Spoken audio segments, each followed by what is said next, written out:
A loan officer once quietly told me I was sitting on $52 million while I stood there asking him for $7,000. I remember laughing, actually laughing, right there at his desk because it sounded like the setup to a joke somebody was about to ruin. It wasn't a joke, and the $7,000 I walked in for that morning turned out to be the smallest number in this entire story. Welcome to Kate's Fortune Stories. It's Kate again, and I'm so happy you're here with me.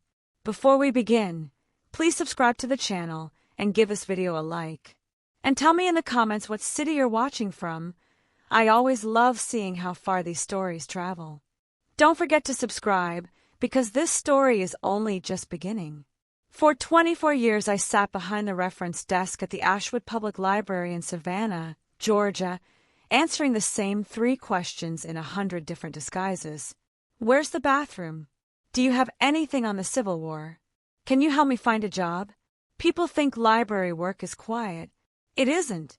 It's a front row seat to human nature, hour after hour, and if you pay attention long enough you start to notice things about people that they don't notice about themselves. The way a liar's eyes go somewhere else in the room, the way a scared person over-explains, the way a genuinely honest person just says the thing once and lets it sit there. I train new hires on this constantly without ever calling it that. I tell them, watch the hands, not the mouth. People control their voices. They almost never control their hands. I believed, with the particular arrogance of someone who has never been seriously tested, that this skill traveled with me everywhere, that it would flag a con the second one walked into my life. I was good at reading rooms. I would have told you, with total confidence, that nobody could slide anything past me. I was wrong about exactly the 2 people I should have watched closest, and I think now that's simply how it works. The skill you're proudest of is precisely the one you stop applying to the people you love, because applying it feels like an insult to the relationship. You extend them the courtesy of not reading them. That courtesy is what got taken from me. My husband Walter underwrote marine cargo insurance for a firm near the port, which meant his entire career was built around one skill: figuring out how much risk a thing was actually carrying, quietly, before anybody else noticed. He brought that same instinct home. He was not a talker. If Walter had something on his mind, you found out about it 3 weeks later, fully resolved, presented as a fact rather than a problem. I used to tease him that he processed his whole inner life somewhere offshore and only shipped the finished product to land. We married when I was 27, bought a little clapboard house on Bellwood Lane with a porch that wrapped clean around 2 sides, and Walter planted camellias along the fence the first autumn we lived there, mostly, I think, because he liked that they bloomed in winter when everything else in the yard had given up. 22 years. That's how long the 2 of us ran that house together, him handling the money like it was a spreadsheet with feelings, me handling everything else. Don't poke at it and it'll take care of itself, he'd say about our finances, and for over 2 decades, that was true enough that I never questioned it. We weren't a flashy couple. We ate dinner at 6, took 1 real vacation a year, drove the same 2 cars until the mechanics started apologizing for the repair estimates. If you'd asked me, right up until the week everything changed, to guess what our net worth looked like, I'd have guessed something comfortable, unremarkable, the kind of number that gets you through retirement if nothing goes wrong. That guess would have been laughably small. Walter never once let it show. Not in the car he drove, not in the vacations we took, not in a single offhand comment across 22 years of marriage. He built something enormous and lived every day like it wasn't there, and I have spent a long time since trying to understand what that must have cost him, keeping a secret that size alone for 8 full years and never once letting it slip. He collapsed in the parking lot of his own office on a Tuesday morning in February. Stroke. 51 years old. 1 minute, he was a man walking to his car with coffee in his hand, and by that afternoon I was a 51-year-old widow standing in a hospital corridor being told, kindly, that there had been no window in which anyone could have saved him. Grief doesn't just make you sad. I want to be precise about that, because I think people who haven't lived through it imagine sadness, when what actually happens is closer to a kind of static. I skipped meals without noticing. I paid the water bill twice in 1 month, and then let the cable go unpaid for 3. I have a specific memory of standing in the canned vegetable aisle of a grocery store, holding a can of something, just holding it, with absolutely no memory of walking there or why. A stock clerk, a kid who couldn't have been older than 19, finally asked if I was all right, and I remember answering yes with total conviction while tears were running straight down my face, because the two facts simply didn't feel connected to each other anymore, not even a little. Time did something strange, too, something I still can't fully explain. Mornings would swallow whole afternoons. I'd sit down at the kitchen table to open the mail, and the next thing I registered clearly was the sun going down outside the window, with no memory of the hours in between. Friends called less as the weeks went on, not out of cruelty, just the ordinary way the world moves on while you're still standing still, and I understood that and resented it in equal measure. That particular kind of fog is where my brother-in-law and his wife found me, 4 days after the funeral, casserole in hand. Marcus was Walter's younger brother, and where Walter compressed everything down to a whisper, Marcus expanded everything into a room. Big handshake, bigger laugh, the sort of warmth that works best on people who are too tired to ask questions. His wife Renata staged high-end houses for a living, which meant she had a professional gift for making things look exactly as reassuring as they needed to look. They drove in from Charleston and sat at my kitchen table, and Renata put her hand over mine and said the sentence that, looking back, I should have heard as a warning bell instead of a kindness. Let Marcus handle things for a while. Just until you're steady. I said yes. Of course I said yes. I would have said yes to almost anything that week. Marcus had himself added to Walter's brokerage and investment accounts as a co-manager, purely administrative, he told me, already sliding papers across the table before I'd finished nodding. I signed where his finger landed. I did not read those pages. I remember the pen was one of those cheap hotel ballpoints, and I remember thinking, distantly, that I should probably read this first, and then not doing it, because reading it would have meant holding still long enough to focus, and holding still was the one thing my body couldn't do that week. Marcus talked the whole time he set the papers in front of me, easy and constant, the way a good salesman keeps talking so you never quite land on the thought that might make you hesitate. Renata made tea nobody drank. The house smelled like the flowers from the funeral, still not thrown out. 24 years of teaching other people how to hunt down exactly the information they needed, and when it came to my own life, I signed blind. That still stings more than almost anything else in this story. The years folded into each other after that. I went back to the reference desk because the shelves didn't care that my husband was dead, and honestly, the routine of it kept me upright. There is something quietly healing about a job where somebody hands you a confusing problem every 15 minutes, and you get to actually solve it, cleanly, in real time, when the rest of your life refuses to resolve into anything so tidy. The camellias came in every winter whether I tended them or not, stubborn the way Walter had loved. I got a dog, a mutt named Baxter who slept on Walter's side of the bed and lived to be a comically old 14. I learned to change my own air filters and reset my own breakers, and how to argue with a roofing contractor without apologizing for having an opinion. Marcus and Renata called on birthdays, visited twice a year with a decent bottle of wine, always performing the specific brand of concern that people perform when they need to be seen performing it.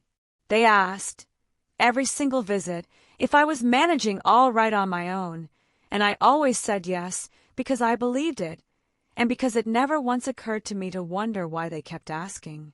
I never once thought to question it. Why would I? The first hairline crack showed up almost 8 years later.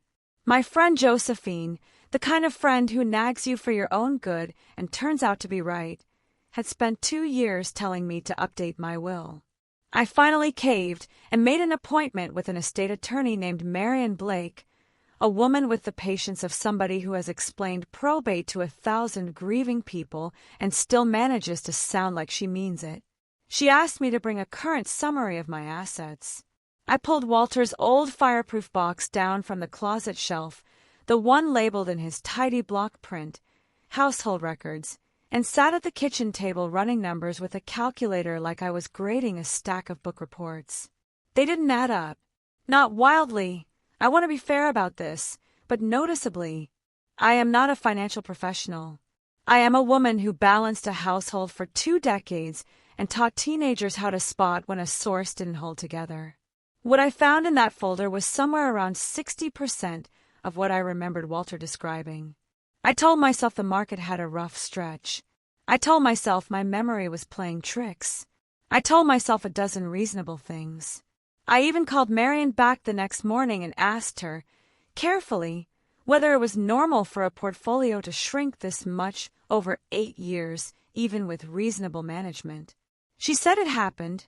Sure, depending on the fees, depending on the strategy, depending on 100 variables she couldn't speak to without seeing the actual statements. It was a completely reasonable answer.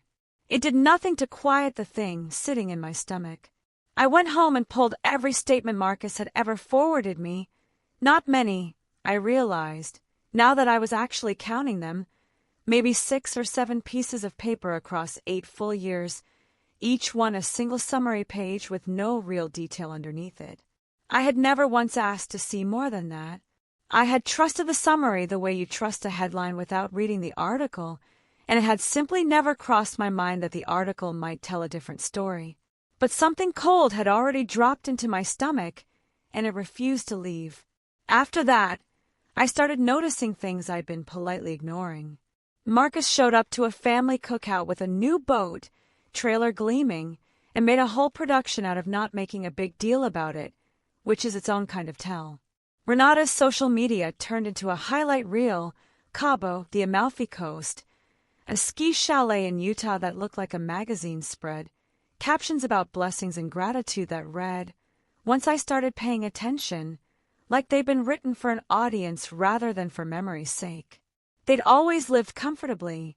This was a different tax bracket of comfortable, the kind that shows up in small ways before it shows up in big ones. A watch that hadn't been there before, a casual mention of a second property they were thinking about, a school Renata's niece had suddenly started attending that cost more per semester than most people's mortgage. None of it was proof of anything.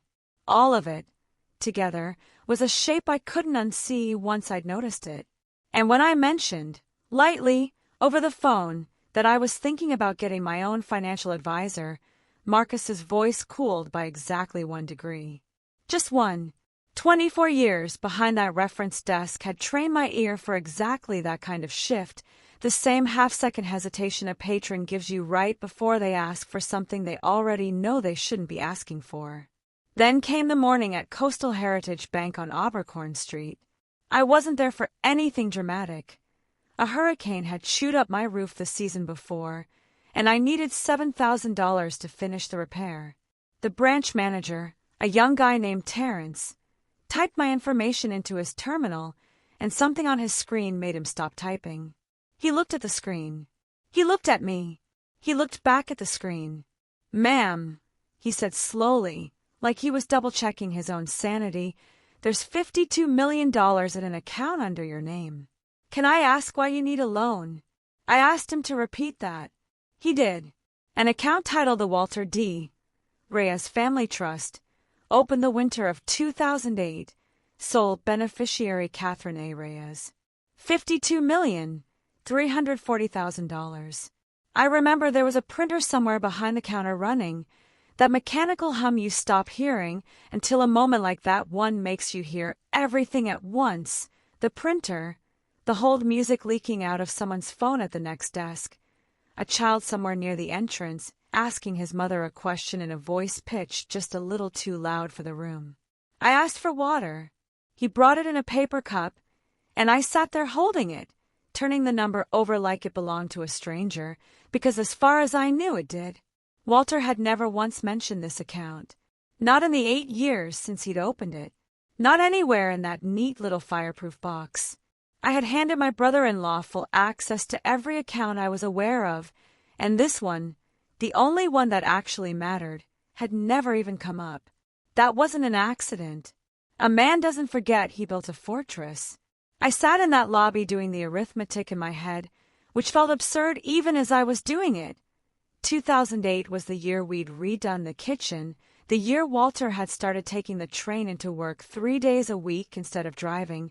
Small, ordinary facts I could remember with total clarity, set against this enormous fact I hadn't known existed for a single day of the 16 years since. He'd built this while I was choosing tile samples. He'd built this while we argued, gently, about whether we could afford a new water heater.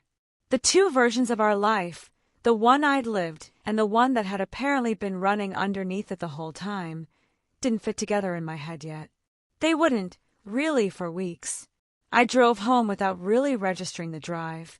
I sat at my kitchen table, the same table where Renata had once offered her hand and her sympathy, and I opened my laptop and started building a timeline. I am not an accountant, but I know how to research something until it makes sense.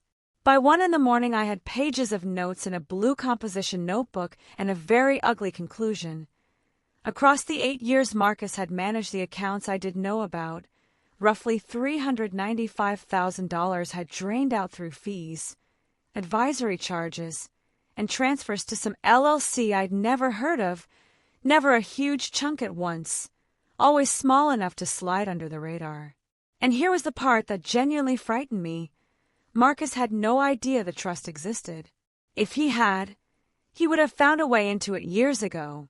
Walter had built that thing deliberately, kept it entirely off the books, structured it to pass to me outside of probate where Marcus's paperwork could never touch it, which meant Marcus had already stolen everything he could reach, and missed the one vault that actually held anything. If I confronted him carelessly, I'd be handing a desperate man a treasure map. I thought about calling the police that night. I thought about calling my sister. Instead, I lay in the dark for hours, and somewhere around 3 a.m, something in me just set. The version of me who'd signed those papers in a fog 8 years earlier was still in there somewhere, but she wasn't running things anymore. Walter left this for me on purpose. He built it quiet and slow, the way he built everything, because he understood I'd need protecting someday, and he wasn't going to be around to do it himself. I decided, right there in the dark, that I was going to keep every dollar of it. The plan I put together over the next week wasn't clever or dramatic.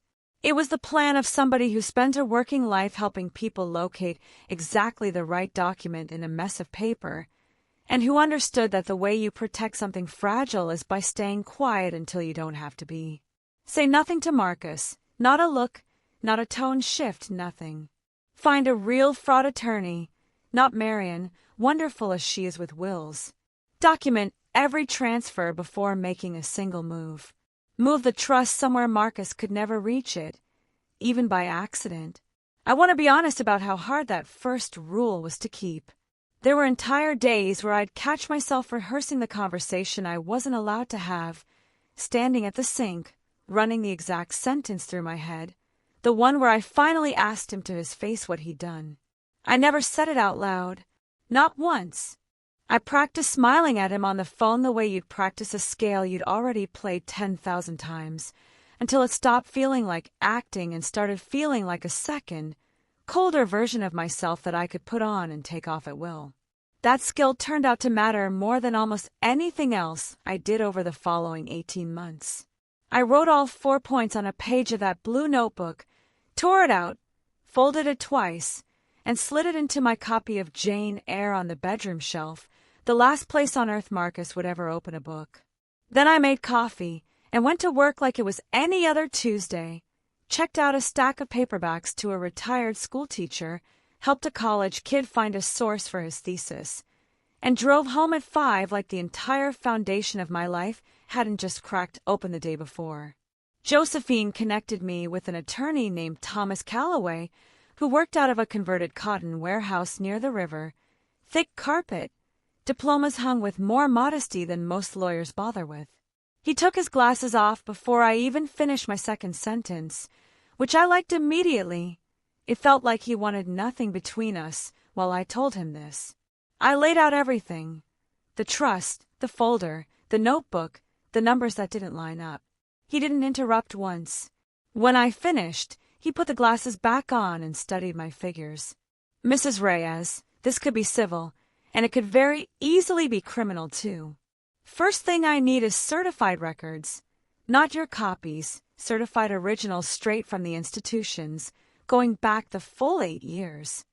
How do I get those without Marcus finding out? Because you're the account holder. You're the sole beneficiary. You have every right to request your own records privately, and he has zero right to be told about it. He paused. Frankly, based on what you've described, I doubt he ever had a valid power of attorney in the first place. Not a real one. That last part landed hard. I'd signed papers half-conscious with grief, and it was entirely possible those papers had never actually given Marcus what he assumed they had.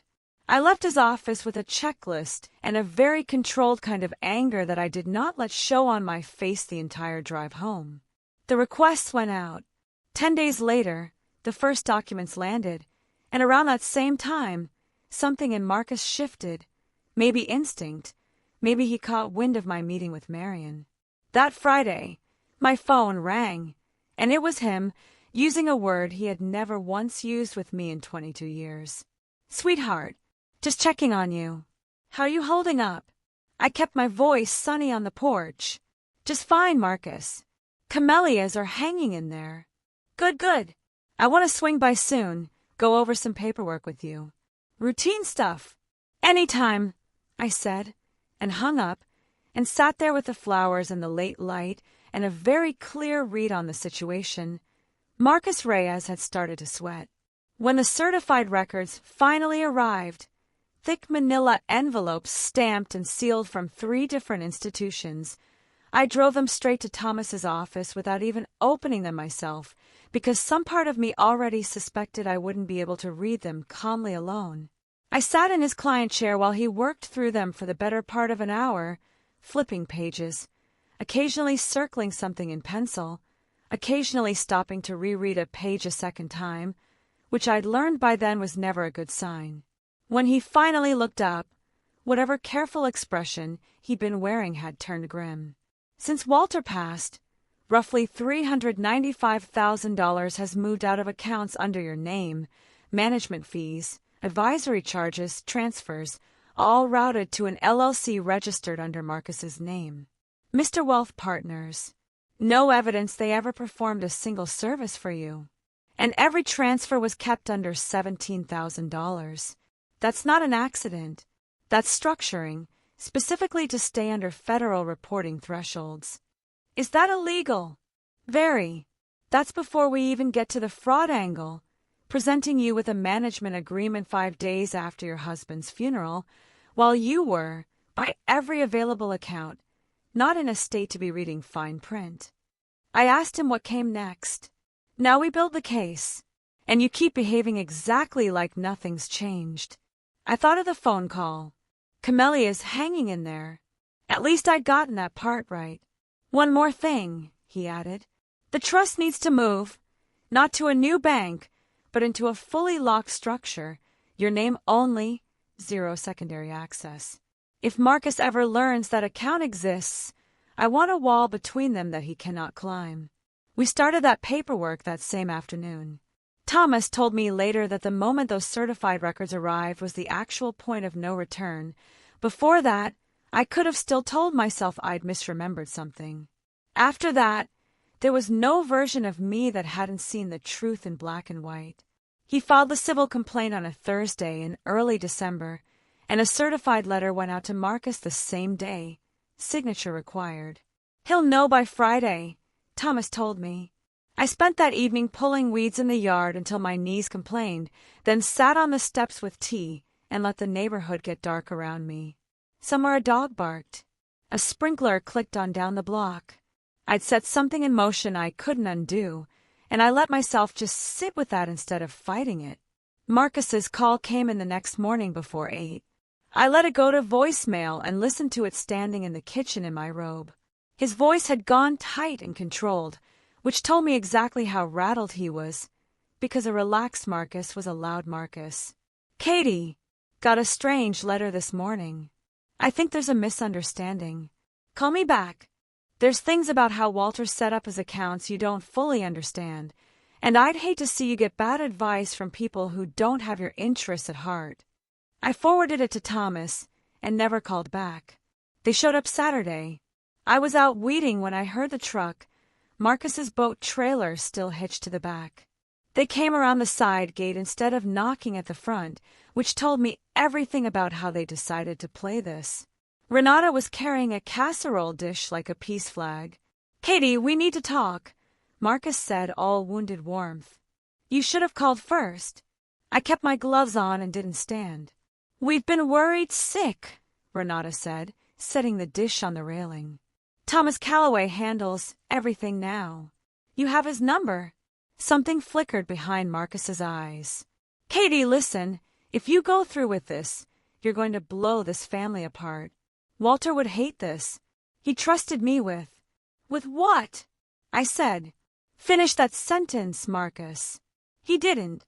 Renata's hand found his arm, and I watched the two of them recalculate in real time. "We can settle this quietly," he said, his tone flattening out entirely, and honestly, this version of him, the cold one, was easier to deal with because at least it wasn't pretending. "You know what goes public in a lawsuit? Your name. Walter's name. Is that what you want? His memory dragged through a courtroom. My lawyer will be in touch." I stood, picked up my trowel, and went inside. I heard them linger on the porch a minute, then heard the truck pull away.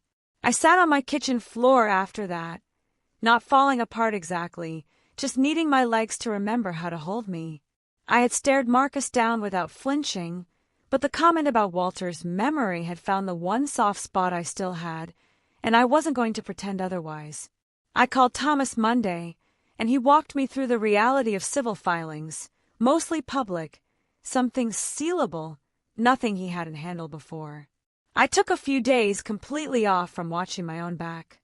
Drove out to the botanical garden I hadn't visited in years. Had dinner with Josephine and didn't mention the case once. Came home feeling more like a person than I had in months. The settlement letter arrived through a third-party attorney, which told me Marcus and Renata had lawyered up properly by then. A man named Preston Yale, writing on their behalf, proposed a quiet settlement, a lump sum of $190,000 in exchange for dropping the complaint, and both sides agreeing to keep their mouths shut about it afterward. I read it twice at that same kitchen table. $190,000 against $395,000 stolen, against a $52 million trust, against 8 years of being handled like a child by two people counting on my grief to keep me compliant. Were they actually that confident? Or just testing how much fight was left in me? I sent Thomas one line back, "Please decline." He called that afternoon. They've also countersued, claiming the management agreement was fully valid and everything was properly disclosed. Was it? There's a disclosure clause, technically, buried 3 pages into a 13-page contract written well above an average reading level, which you signed 5 days after your husband's funeral. We'll deal with it. I wasn't scared of the countersuit, oddly. What I felt instead was something colder and clearer than fear. They had too much to lose to fold easily, and I had too much at stake to let their bluff work on me. I sat with that clarity for a long time that evening, turning it over the way you turn over a stone to check what's underneath, half expecting the fear to arrive late, the way it sometimes does. It never did. What arrived instead was something closer to resolve, plain and unglamorous, the same feeling I imagine a person gets right before they finally fix something in the house they've been stepping around for years. I called my sister Adele in Chicago that same afternoon and told her the whole thing. Long silence on the line. Then, "I'm coming down there." She showed up 2 days later with a rolling suitcase and a level of fury that, weirdly, calmed me down. Adele had spent 30 years as an ER-charge nurse and had exactly 0 patience for nonsense. She read through every document at my table without saying a word for 20 minutes. Marcus sat at Mom and Dad's table every Thanksgiving for 3 decades, she finally said. "I know. He gave the eulogy at Walter's funeral." "I know, Adele." She looked straight at me. "Are you okay?" More okay than I've been in 8 years, I told her, and meant it completely. She stayed a week, sat in on a meeting with Thomas, and asked sharper questions than I would have thought to ask myself. She wanted to know about statute of limitations, about whether Marcus could liquidate anything before a judgment landed, about whether I'd changed the locks on the house, which I hadn't, and did that same evening. She reorganized my filing cabinet. Her love language, apparently color-coded folders lined up with the same brisk precision she must have used running a trauma bay for 30 years. Everything labeled, everything findable in under 10 seconds. She cooked enough dinners to fill the house with something that had been missing a long time. Real dinners, the kind that take all afternoon, and made me sit at the table instead of eating standing up at the counter the way I'd been doing for months without noticing. One night, after the dishes were done, she asked me straight out if I was angry. I told her I wasn't sure yet, that it hadn't quite turned into a feeling I could name, more like a low hum underneath everything else. She said that was fine, that the anger would come whenever it was ready, and that I shouldn't rush it or perform it for anyone's benefit, including my own. Before she left, she gripped both my hands and said, "Walter knew exactly who he married. That's why he left it to you." I carried that with me for weeks. Marcus and Renata went quiet after that. No calls, no surprise visits. Preston Yale spoke only through Thomas from then on. They were regrouping, clearly, deciding their next move. Let them. Marion Blake, my will attorney, connected me with 2 women who'd lived through nearly identical stories, different circumstances, same essential shape. Trust handed over during a vulnerable moment, quietly abused for years. We had coffee once, the 3 of us, and talked less about legal strategy and more about what it feels like to realize you've been managed and the specific decision to stop allowing it. Driving home that day, I thought a lot about Walter, how he did everything quietly, methodically, never drawing attention, and how he'd opened that trust in 2008 and told absolutely nobody, just let it sit there and grow under my name for years. He hadn't necessarily known it would be Marcus specifically, but he understood something true about how money vanishes and how grief makes a person easy to take advantage of, and he built a wall around me that not even I knew was there. I intended to finish what he'd started. March brought them back, this time with advance warning, which should have told me immediately it was staged. Marcus's voice on the phone had lost its usual polish. "Katie, I know we're in a bad spot, but you're my sister-in-law, and I love my brother, and before this goes any further, we owe him one conversation. No lawyers, just family." I told him I'd consider it. Thomas said the choice was mine, but to say nothing substantive, sign nothing, agree to nothing, and to have a witness in the room if I went through with it. I called Josephine, who cleared her whole Saturday without hesitation. They arrived at 2, right on the dot, which felt deliberate too. Punctuality is another small performance of good faith. Renata had dressed down for the occasion, muted colors, no jewelry, the entire costume of humility worn a size too neatly for someone claiming this wasn't rehearsed. Marcus wore a plain button-down, no tie, doing his best impression of sincerity, and he'd shaved off the little bit of stubble he usually kept, which struck me, absurdly, as the most calculated detail of the whole visit. I put Josephine in the armchair by the window and introduced her simply as my friend, and I watched Marcus's eyes catch on her and slide away fast. A half-second flinch he covered almost immediately with a nod hello. He hadn't planned for a witness. That single miscalculation told me they'd rehearsed this whole scene, probably in Preston's office, probably more than once, for a version of me that no longer existed, a woman alone at her kitchen table, still soft enough to be talked back into silence.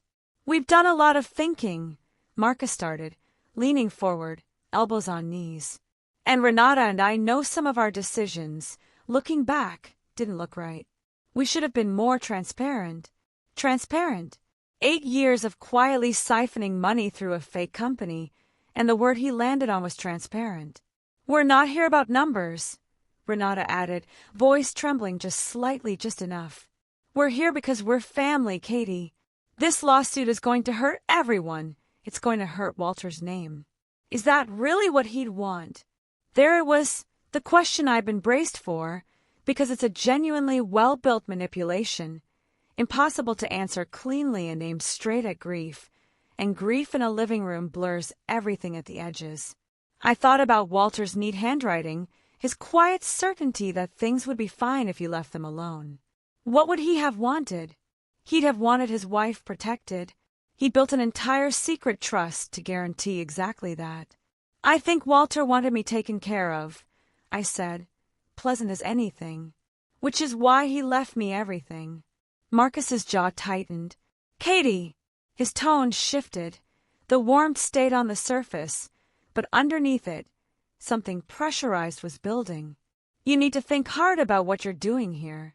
Preston thinks there's a real case that the agreement you signed was legitimate. If a judge agrees, you don't just lose, you lose your standing to contest anything at all. You could walk away with nothing after spending everything on Thomas Calloway for zero return. That's your lawyer's opinion. Mine disagrees. There are also things, he said, dropping his voice, that could come out in discovery. Things about Walter's business you might not want made public, about why he never told you about that trust while he was alive. Stop. He did. If you actually had something, your lawyer would already be using it. You're telling me about it here, without Preston in the room, which means it doesn't exist. It's a suggestion. You've always been good at those. The room went silent. Josephine didn't move a muscle. Renata leaned in and covered my hand with hers. Gentle, rehearsed. We don't want this for you. All the stress. We could handle this privately, quietly. Isn't that worth something? Her eyes were wet, and something in me went very still and very clear. She'd done this exact gesture before, this exact tremor in the voice. It was too smooth to be real. I know you don't, I said, pulling my hand back without any drama, and I stood, which ended things. Thomas's office will be in touch about discovery. They left. I watched the truck pull off from the window, and shaking slightly, not from fear exactly, more from the sheer physical cost of staying level while Marcus tested every seam I had. He'd spent a lifetime getting good at this. But the shaking told me something too, that this mattered, that I was paying a real price for standing firm, and that I was choosing to pay it anyway. Josephine stayed for dinner. She made soup without asking where anything was, because by then she knew my kitchen better than I did some days. We didn't debrief.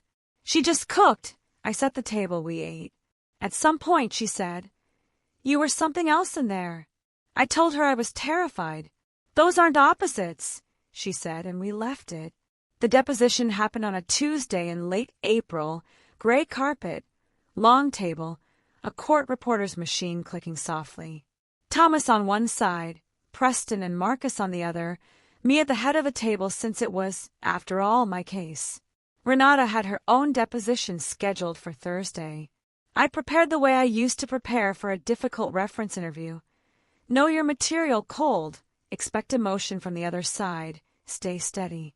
I knew the LLC's registration date, the first improper transfer, every number, not because I'd memorized flashcards, but because I'd lived inside this timeline for months. Marcus looked worn down since March, something in him gone slack that used to sit up straight. He'd lost weight, or maybe just carried it differently, and the boat trailer confidence I remembered from the yard was nowhere in the room that morning. Preston was sharp, experienced with white-collar work, the kind of lawyer who'd have been dangerous in a fairer fight, and for the first hour he ran a fairly smooth defense of the whole arrangement, framing Marcus as a grieving brother who'd simply stepped up when nobody else would, framing every fee as reasonable compensation for a difficult, thankless job. I'll admit it was a decent story, told well. But they had one serious problem, Mr. Wealth Partners, LLC. Thomas had traced its registration to the spring before Walter died. A full year earlier, And in the 10 months between Walter's death and the first fee charged to my accounts, that LLC had exactly zero income from any other client. Its entire history of revenue came from my own accounts. Thomas's forensic accountant, Dr. Helen Achabe, had built a chart of 39 separate transfers over 8 years, every single one landing between $7,800 and $16,900, a pattern she described in her report as consistent with deliberate structuring to dodge federal reporting rules. When Preston argued the management agreement had been fully valid and disclosed, Thomas pulled the document and read Section 5 aloud for the record. Buried on page 8, all fees assessed at the advisor's sole discretion, modifiable without written notice. Mr. Reyes, when exactly did you modify that fee schedule? It was ongoing. When did you notify Mrs. Reyes of any modification, as the contract requires? It was understood as flexible. Thomas slid over a thick folder. For the record, a full search of correspondence between my client and Mr. Reyes since Walter's death. Emails, texts, letters.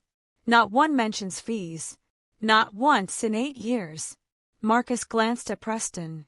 Preston's face gave him nothing back.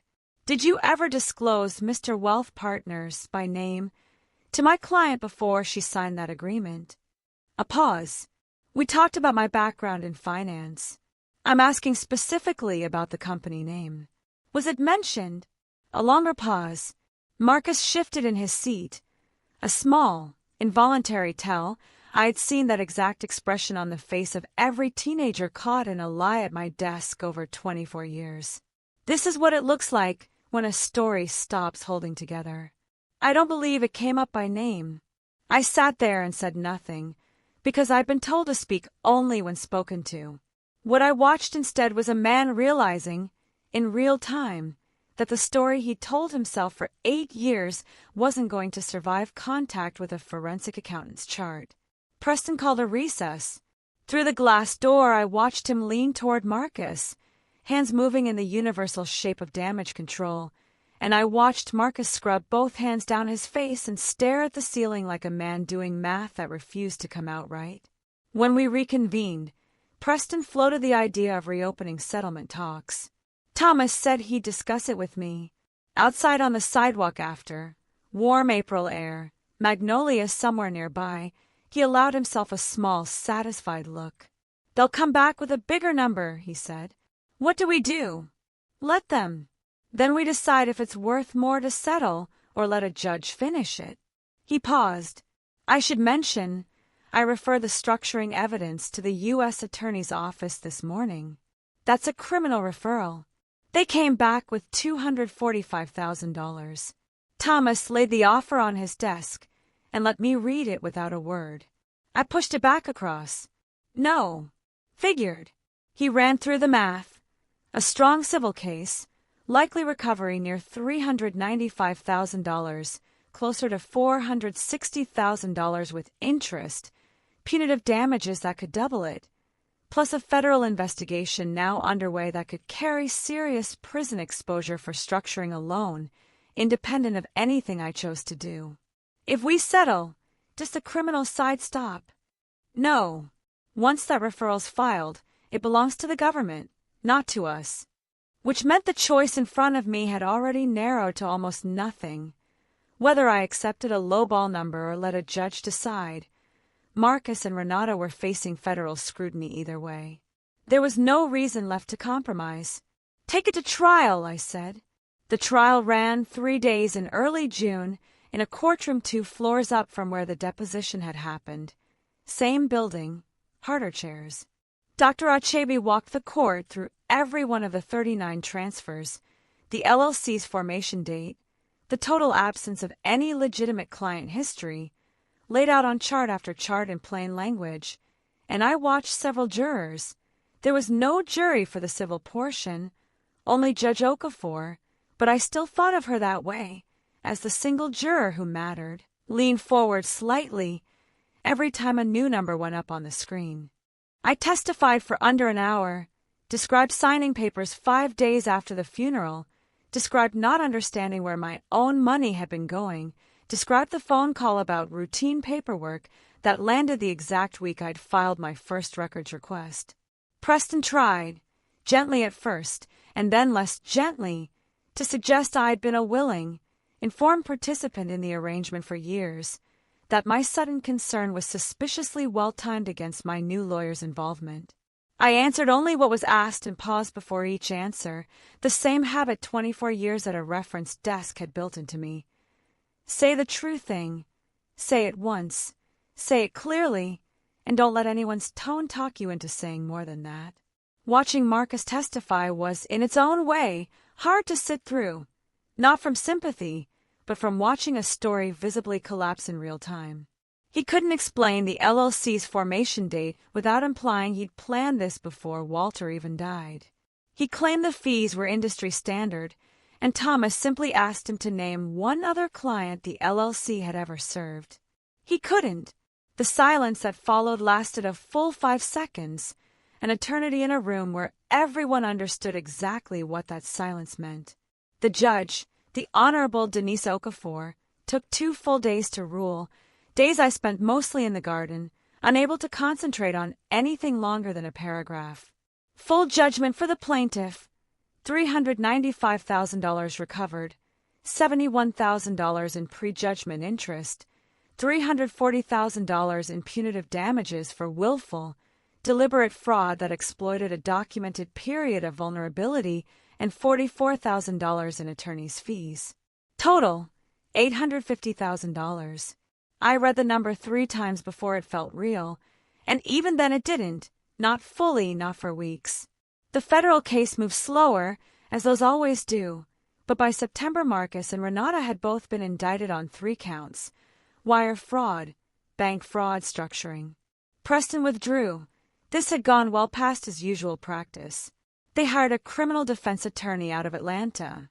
A victim's advocate from the U.S. Attorney's Office called to ask if I'd write a victim impact statement, explaining gently that it wasn't required, that plenty of people chose not to. I told her I wanted to. I wrote it at my own kitchen table, in 3 drafts over 2 nights, crossing out entire paragraphs that read too much like anger and not enough like fact.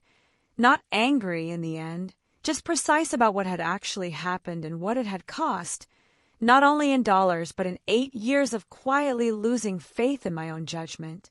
My husband left this money to protect me, I wrote, because he understood I might be vulnerable someday. These 2 people found that vulnerability and used it, deliberately, for years. I want the record to say exactly what that cost. They pled guilty that October. A negotiated deal meant to limit their exposure rather than roll the dice with a jury. Marcus got 24 months in federal prison, 3 years supervised release, and full restitution to me and the IRS. Renata, who'd cooperated substantially once the walls closed in, got 20 months of probation, mandatory community service, and a $92,000 fine of her own. I wasn't in the courtroom the day the sentence came down. I was in my garden, kneeling in the last of the fall camellias, when Thomas called with the news. I stayed out there a long time afterward, looking at everything Walter and I had planted together years before we ever imagined any of this. I retired from the library that year, once the legal weight finally lifted. What I wanted most, it turned out, wasn't luxury. It was time, the plain right to decide what an ordinary day would hold. My colleagues gave me a card on my last day, and one of the younger staffers had sketched a little camellia in the corner. It sat on my kitchen counter for a month before I could put it away. The first thing I did with any of the judgment money was fix the roof, the exact thing that started this whole mess in the first place. $7,000, and an entire life I hadn't known was mine. I set up a small reading fund at the library in Walter's name, nothing showy, just enough to help a kid who needed books and couldn't afford them, and enough left over most years for a modest scholarship toward a first semester of community college. He would have wanted it useful and quiet, same as everything he ever did. No plaque, no ceremony, just a line item that quietly does its job every single year. I kept the house on Bellwood Lane, seriously considered selling it exactly once, drove around the block twice thinking about it, and then came home and unpacked the groceries and never brought it up again. It wasn't haunted the way I expected grief to haunt a place. It was just still inhabited by it, which turned out to be something entirely different, something I could live inside of rather than something I had to escape. I expanded the garden that spring, added a young dogwood my sister helped me pick out from a nursery an hour outside town, planted it with her on a Saturday morning with dirt under both our fingernails, which felt exactly right, the kind of ordinary two-person labor that says more than any conversation could have. I started traveling without any particular hurry, 2 weeks along the Portuguese coast, alone, which I discovered I preferred, eating dinner whenever I felt like it, reading on terraces until the light went, answering to absolutely nobody's schedule but my own. I hadn't realized how long it had been since a single day belonged entirely to me.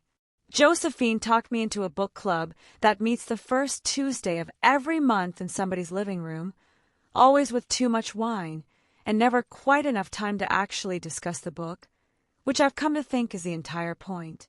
A gardening class introduced me to a retired pharmacist named Roland who has extremely strong opinions about soil pH and an even stronger habit of showing up at my door with cuttings from his own camellias, unannounced, like he's still making house calls. I let him. Josephine and I still meet for coffee most weeks, still sit on that porch some evenings and watch the light change, and neither of us feels any particular need to fill the silence when it comes. Marcus reported to federal prison the following January. I know only because the restitution paperwork crossed my desk. The house in Charleston sold to cover his fines. Renata moved somewhere smaller, somewhere she's never once posted about. His professional licenses are gone. The LLC was dissolved by court order. Whether the two of them still speak to each other, I honestly don't know, and I've stopped wondering. What surprised me most, once everything finally settled, wasn't happiness exactly. I'm still a widow, still living inside all the ordinary weight of that, still catch myself some mornings reaching for a second coffee cup before remembering there's no one to pour it for. It was something lighter than happiness, a release. I'd spent 8 years doubting my own judgment completely, handing it to other people without a second thought, letting a man with a bigger laugh and a firmer handshake decide what I was capable of understanding about my own life. And then slowly, over 18 very hard months, sitting across desks from lawyers and accountants and a judge who never once raised her voice, I got it back, piece by piece, the way you'd rebuild a wall stone by stone rather than pouring the whole thing at once. Sitting under that young dogwood one afternoon, I found myself thinking, Walter knew exactly who he married. That trust wasn't an accident. He built it because he trusted me to know what to do with it when the moment came. He was right about that. I'm 59 now. I'm out in that garden most mornings before the heat sets in, coffee in hand, no particular hurry to be anywhere else. I think about Walter every single day, not with the sharp ache I used to carry, but with something steadier, plain gratitude, mostly the kind that doesn't need to announce itself. And I have not signed a single document since, not one, without reading every word first, twice if it matters. What would you have done in my place? I'd genuinely love to know. If this story moved you at all, share it, leave a comment down below, and let me know your thoughts. Thank you for spending this time with me. It means more than you know.